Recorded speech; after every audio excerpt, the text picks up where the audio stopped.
Hi welcome to view point. Pavan Kalyan garu party అంటే రాజకీయాల్లో కొన్ని విలువలతో కూడిన రాజకీయం చేస్తూ ముందుకెళ్తున్న సంగతి మనందరికీ తెలిసిందే.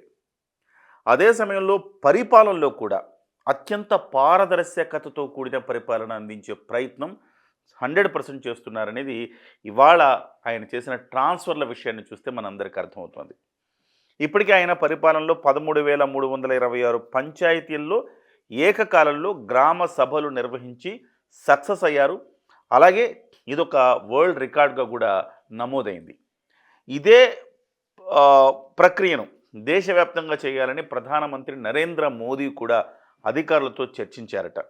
కేవలం ఆంధ్రప్రదేశ్‌లో అమలవుతున్న ఈ ప్రాసెస్, ఈ ప్రక్రియను దేశవ్యాప్తంగా కూడా అమలు చేస్తే మరింత బాగుంటుందనేది ఆయన ఆలోచన. అంటే పవన్ కళ్యాణ్ గారి ఆలోచనలు, ఆయన పరిపాలనలోని పారదర్శకత జాతీయ స్థాయి వరకు వెళ్ళింది అనుకోవచ్చు. అయితే ఇవాళ తాజాగా అనేక మంది పంచాయతీరాజులో అనేక మంది ఉద్యోగులను ట్రాన్స్ఫర్ చేశారు.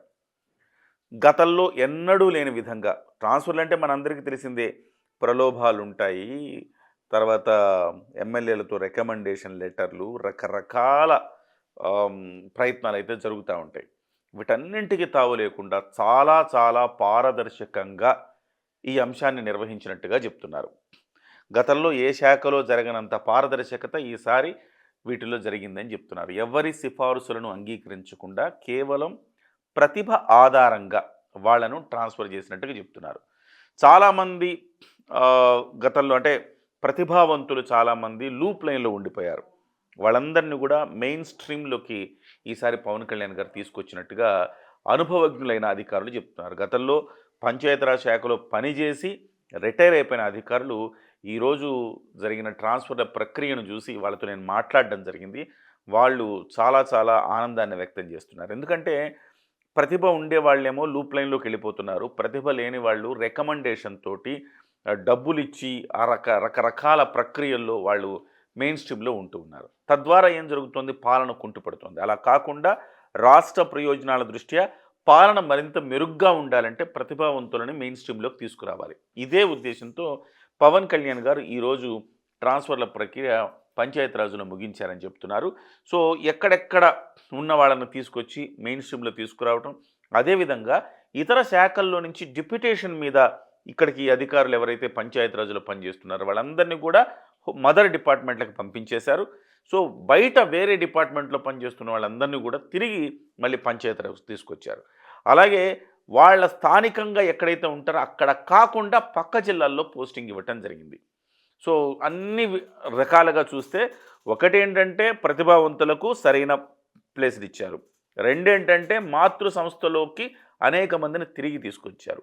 మూడేంటంటే ఇక్కడ డిప్యుటేషన్ మీద ఉన్న వాళ్ళందరినీ కూడా బయటికి పంపించేశారు. నాలుగేంటంటే ఎలాంటి సిఫారసు లేఖలకు తావు లేకుండా, ఎలాంటి ప్రలోభాలకు తావు లేకుండా పరిపాలన సజావుగా సాగటానికి కావలసిన యంత్రాంగాన్ని ఆయన చుట్టూతా ఏర్పరచుకున్నారు. సో దీన్ని నేను మాజీ అధికారులను అడిగినప్పుడు వాళ్ళు అదే చెప్తున్నారు. ఎప్పుడు ఇంత పారదర్శకంగా జరగలేదంటే చాలా బాగా జరిగింది. చాలామంది ప్రతిభావంతులు లూప్ లైన్లో వెళ్ళిపోయి ఉన్నారు. వాళ్ళేమో రికమెండేషన్ చేయించుకోలేరు, నిజాయితీగా ఉంటారు. సో వాళ్ళు ఎవరి దగ్గర డబ్బులు ఇవ్వలేరు, రికమెండేషన్లు చేయించుకోలేరు. అలాంటప్పుడు వాళ్ళందరినీ కూడా తీసుకొచ్చి అంటే ప్రెషర్లు కూడా ఉంటాయి. చాలామంది ఆ ప్రెషర్కి భయపడి మెయిన్ స్ట్రీమ్ నుంచి లూప్ లైన్లోకి వెళ్ళిపోతారు. మనకెందుకు వచ్చిన గొడవ, ఇది మనం ఎలాగూ ఈ అవినీతికి పాల్పడలేం, మనం ఎలాగూ ఈ తప్పుడు పనులు చేయలేం అనుకొని లూప్ లైన్లోనే మనకు సుఖం అనుకుని వెళ్ళిపోతారు. అలాంటి వాళ్ళందరినీ కూడా తీసుకొచ్చి ఇప్పుడు మెయిన్ స్ట్రీమ్లోకి వేశారు. ఇప్పుడు ఆ ఒత్తిళ్ళు, ఆ రకమైన ప్రలోభాలు వాళ్ళ మీద ఉండవు కాబట్టి వాళ్ళ స్వేచ్ఛగా పనిచేసుకునే అవకాశం అయితే అధికారులకు దక్కిందన్న సంతోషాన్ని మాజీలు వ్యక్తం చేస్తున్నారు. చూడాలి. సో గతంలో లాగా కాకుండా ఈసారి పరిపాలనలో మరింత దూకుడు, మరింత నాణ్యతతోటి పంచాయతీరాజ్ ముందుకెళ్తుందని అయితే మాజీ అధికారులు సంతోషాన్ని వ్యక్తం చేస్తున్నారు. ఎంత వచ్చింది?